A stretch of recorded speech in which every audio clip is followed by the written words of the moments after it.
Welcome one and all. Today's session on database management system. I'm Suresha KV, Assistant Professor of Computer Science, Government First Year College Chikbalapura. Today, let us learn in this Unit 5 in this session is the concurrency control techniques. Apart from this, two-phase locking. So generally 2PL. 2PL means two-phase locking. In this session, content covered is one is two-phase locking or 2PL, expanding phase, shrinking phase, then problem of locks. In this problem of locks is deadlock and starvation. The objective of this session is the students will able to understand the two-phase locks or 2PL. Second objective of the session is to explain definition of expanding phase and shrinking phase. The third objective of the session is to know problem of deadlock, detection, prevention of deadlock and starvation. Now let us understand in the session one by one by. First one is 2PL means two-phase locking. First, a protocol concerning the position of locking and unlocking operations in every transaction is called two-phase locking. It guarantees serializability. A transaction is said to follow two-phase locking protocol if all locking operations precede the first unlock operation in the transaction. The transaction can be divided into two phases. One is expanding or growing phase, second one is a shrinking phase. Now, a protocol ensures complicit serializable schedules. Phase 1 growing phase or expanding phase. A transaction may obtain locks. A transaction may not release locks. This is for phase 1. Means a new lock can be acquired on items but none can be released.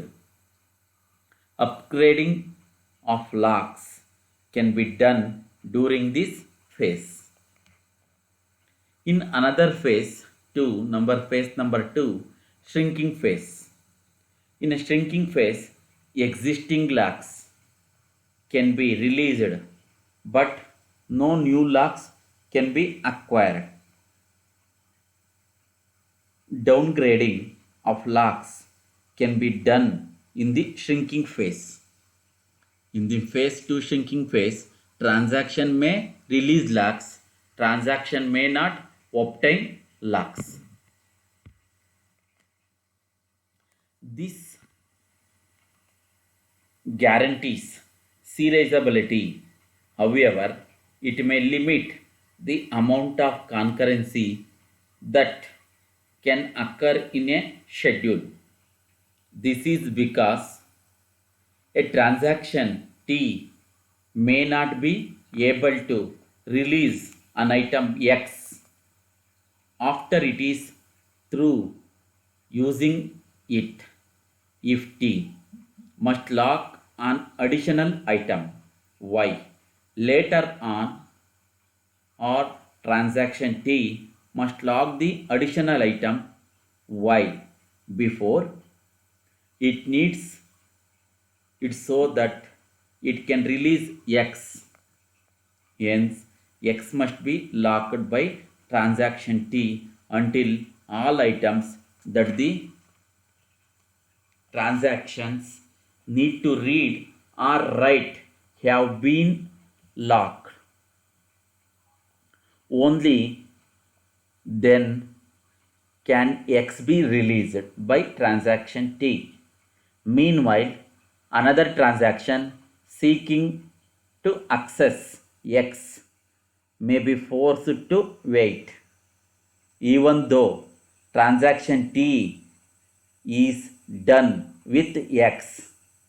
Conversely, if Y is locked earlier than it is needed, another transaction seeking to access Y is forced to wait even though T is not using Y yet. This method is known as basic two-phase locking. This is the meaning of basic two-phase locking. A variation known as conservative 2PL means two-phase locking or static two-phase locking or 2PL requires a transaction to lock all the items it accesses before the transaction begins execution by pre-declaring its read set of all items that the transaction reads and write set the set of all items that a transaction writes. If any of the pre-declared items needed cannot be locked, the transaction does not lock any item. Instead, it waits until all the items are available for locking. This is a deadlock free protocol. The strict two-phase locking means 2PL guarantees strict schedules. A transaction T does not release any of its exclusive write locks until after it commits or aborts. Hence, no other transaction can read or write an item that is written by transaction T unless T has committed, leading to a strict schedule for recoverability. This is not deadlock free. The rigorous 2PL means two-phase locking guarantees strict schedules.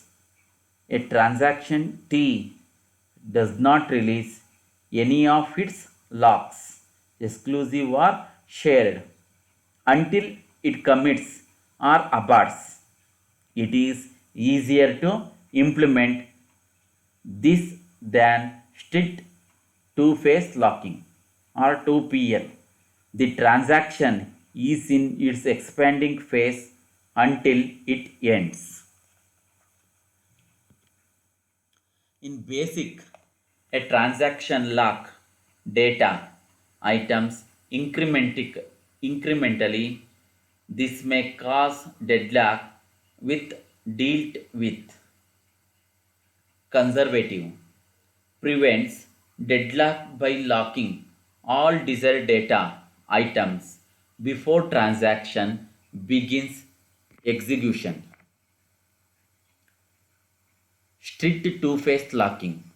A transaction must hold all its exclusive lock till it commits aborts. Rigorous two-phase locking.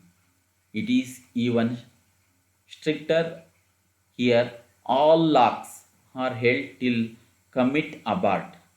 In this protocol, transactions can be serialized in the order in which they commit. The problem caused by use of lock is the use of lock can cause two problems. They are one is deadlock, second one is starvation. First, you can understand what is deadlock. So, deadlock occur when each transaction T in a set of two or more transaction is waiting for some item that is locked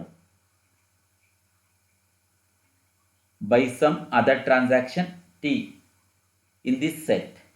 Each transaction in this set in on a waiting queue, waiting for one of the other transactions in the set to release the lock on an item.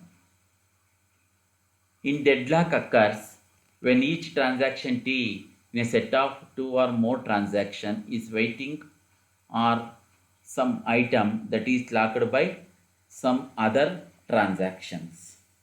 Example shows two transactions T1 and T2 deadlock in a partial schedule T1 in an waiting queue for X, which is locked by T2. T2 is on the waiting queue for Y, which is locked by T1.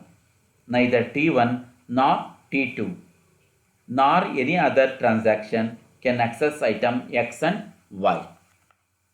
See, in this table, T1 is transaction 1, T2 is transaction 2. In transaction T1, in time, read lock of Y, read item Y.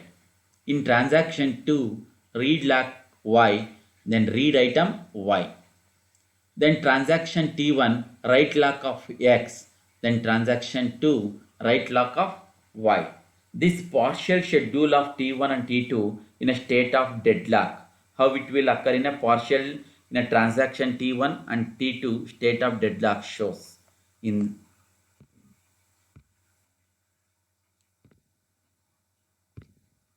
next deadlock prevention schemes. In deadlock,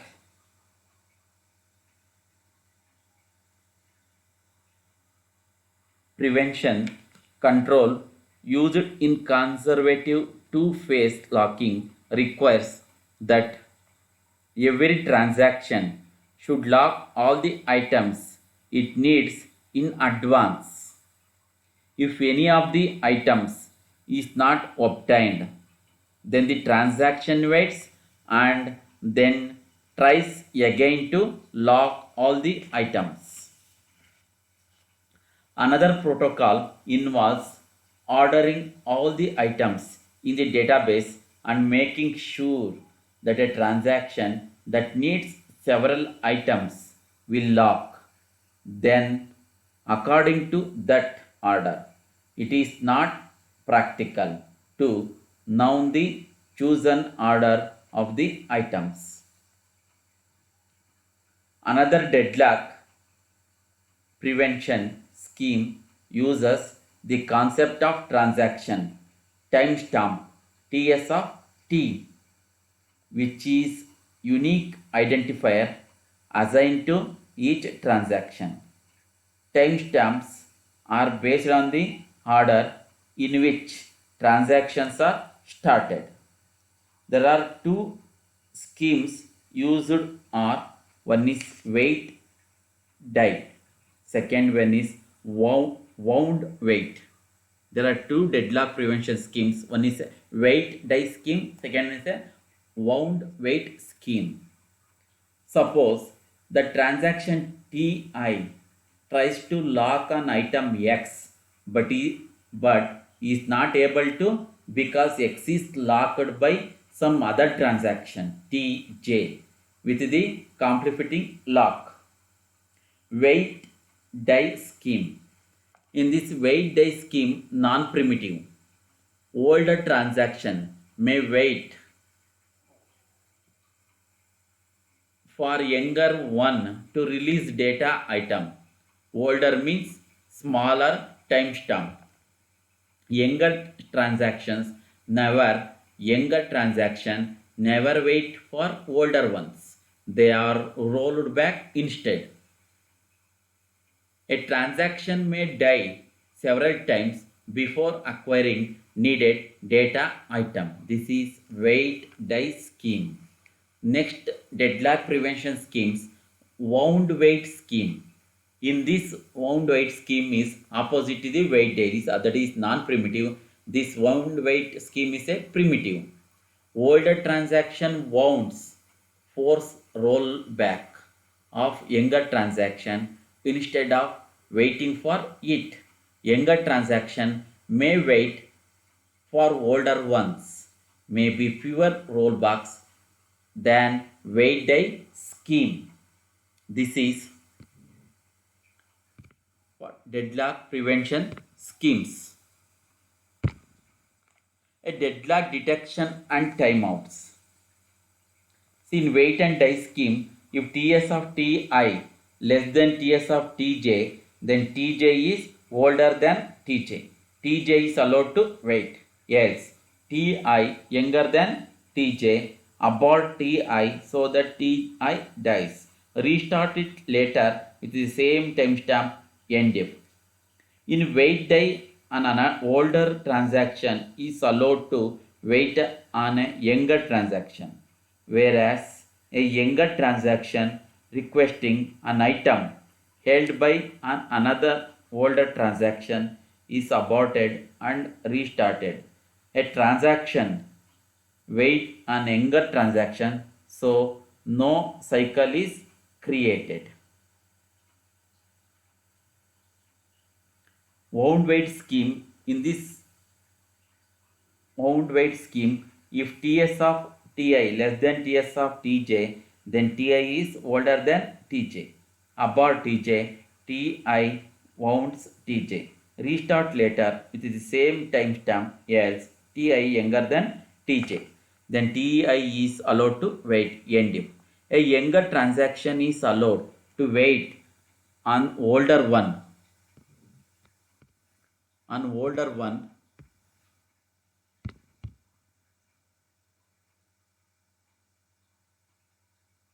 whereas older transaction requesting an item held by younger transaction preempts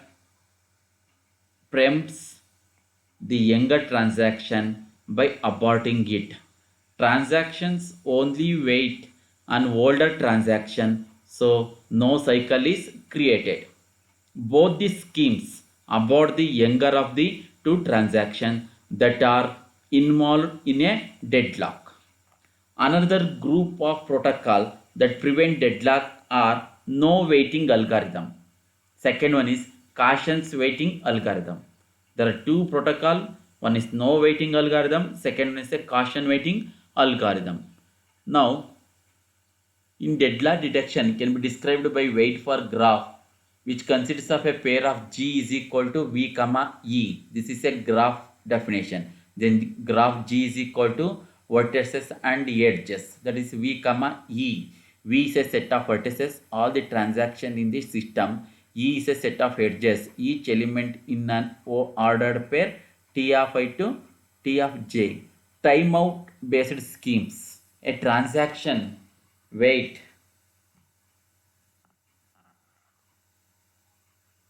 for a lock only for a specified amount of time if the lock has not been granted within the time the transaction is rolled back and restarted. Thus, deadlocks are not possible. Simple to implement, but starvation is possible. Also difficult to determine good value of the timeout interval. Starvation. It occurs if the concurrency control manager is badly designed. For example, a transaction may be waiting for X lock on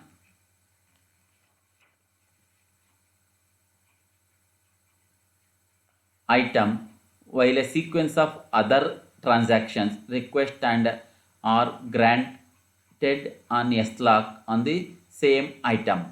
The same transaction is repeatedly rolled back due to deadlocks.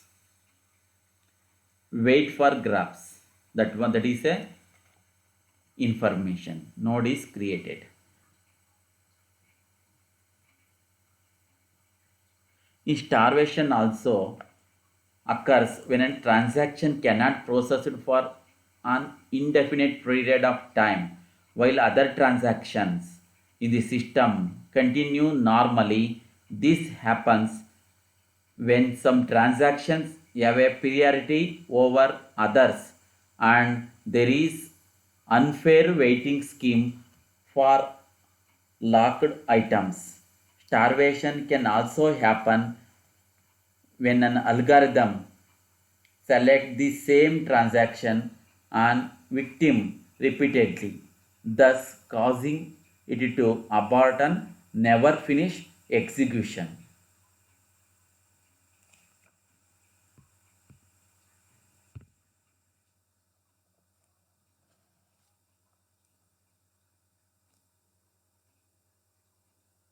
Some transaction can have priority over other, but priority of transaction increases when it waits longer until it eventually gets the highest priority and proceeds. The wait die and would wait schemes can be used to avoid starvation. This is for starvation. So, in this session, we are easily understand one is two-phase locking system. There is a 2PL, expanding or growing phase, shrinking phase, and basic two-phase locking. Strict 2PL, problem caused by use of locks. One is deadlock, second one is starvation. Then what is deadlock? How it will prevent the partial schedule of T1 and T2 in a state of deadlock can easily understand. Then the deadlock prevention protocols. In this deadlock prevention protocols, schemes used as one is wait die and wound wait. That using that diagram of wait die and wound wait also we are already understand. Then no waiting algorithm. Then what is starvation? Deadlock detection and timeouts, starvation with example, definition of a starvation, and point in a starvation also we are already understand. So whenever you want to create this session, some reference book is needed. So one is Abraham C. Silberst, Henry F. Korth, S. Sudarshan, Database System Concept, 6th edition, MC Grow Hill, 2012.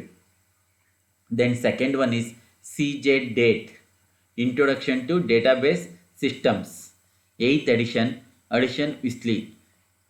A textbook for in this Unit 5 session. One is Ramesh Elsmari and Shamkant B. Nawate, Fundamentals of Database Systems, 5th edition, Pearson Education, 2007. And one more textbook is Database Management Systems as per new CBCS syllabus for second semester BCA for both Bangalore City and Bangalore North University, 2014 and 15, Chitra Ravi. So, thank you, Ananda.